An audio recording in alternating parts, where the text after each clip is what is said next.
बिस्मिल्लाहिर्रहमानिर्रहीम। अस्सलाम वालेकुम। वेलकम है आपका सायरा के पकवान में। आज मैं आपके साथ शेयर करूंगी मटन शामी कबाब की परफेक्ट और इजी रेसिपी सिंपल से इंग्रेडिएंट्स के साथ। Let's make start recipe. अगर आप रेशादार कबाब बनाना चाहते हैं तो फिर आप मटन की बोटी यूज़ करेंगे, लेकिन यहाँ पे मेरे पास कीमा था। आधा किलो मैंने कीमा लिया है, 2 मीडियम साइज़ के प्याज थे, 3 सब्ज़ मिर्चें थी, 1 टेबलस्पून यहाँ पे मैंने जिंजर गार्लिक पेस्ट मिक्स लिया है। 250 ग्राम मेरे पास चने की दाल थी, इसे मैंने 2 से 3 घंटे भिगो दिया था। 1 टीस्पून जीरा, 2 दालचीनी के टुकड़े, 10 से 12 काली मिर्चें, 2 मोटी इलायची, 6 से 7 लौंग हैं, 1 टीस्पून धड़ा मिर्च है, 1 टीस्पून नमक का है और 1 टेबलस्पून हम इसमें डालेंगे शान कबाब मसाला। ये जस्ट ऑप्शनल है, इससे बहुत ही अच्छा फ्लेवर आता है। आप चाहें तो सारे स्पाइसेस घर के भी बने हुए इसमें इस्तेमाल कर सकते हैं।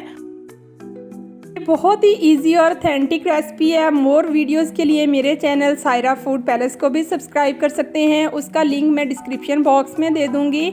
यहाँ पे ऑलमोस्ट सारी चीज़ें तैयार हैं। तो अब हम प्रेशर कुकर में बना रहे हैं, इससे ये इंस्टेंट बन जाते हैं। आप चाहें तो वैसे भी बना सकते हैं।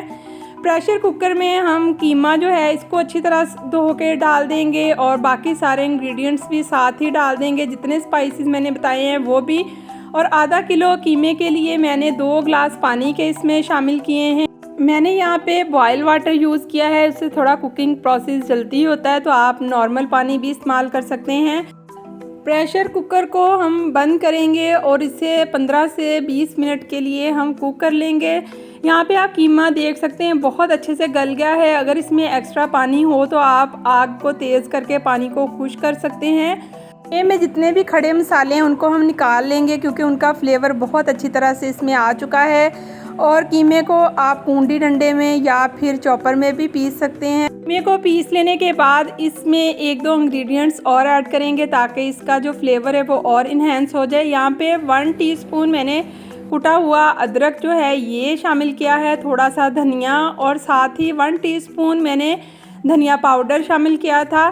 कबाब का मिक्सचर आपको ज़्यादा हार्ड लगे तो आप इसमें अंडा भी शामिल कर सकते हैं, लेकिन मैंने वैसे ही कबाब बना लिए थे। अंडे यहाँ पे मैं 2 तोड़ लूँगी। अब कबाब हम फ्राई करेंगे। कबाब बनाने के बाद आप इन्हें 1 से 2 माह के लिए जिपलॉक बैग में डाल के फ्रीज़ भी कर सकते हैं और इसको जब भी कोई मेहमान आए तो इंजॉय करें। होप सो आज की वीडियो बहुत ही आपको ईजी लगी होगी और बिगनर्स के लिए तो ये बहुत ही आसान रेसिपी थी। वीडियो अच्छी लगी हो तो लाइक कर दें, फ्रेंड्स फैमिली के साथ शेयर कीजिएगा। चैनल पे नए हैं चैनल को सब्सक्राइब कर दें। ये आपकी तरफ से प्यार और मोहब्बत होती है, इससे हमारी हौसला अफजाई भी होती है। और मुझे और मेरी फैमिली को दुआओं में याद रखिएगा। टेक केयर, अल्लाह हाफिज़, लव यू ऑल कीजिएगा। चैनल पे नए हैं सब्सक्राइब कर दें, बेल आइकन प्रेस कर लें। दुआओं में याद रखिएगा। Take care.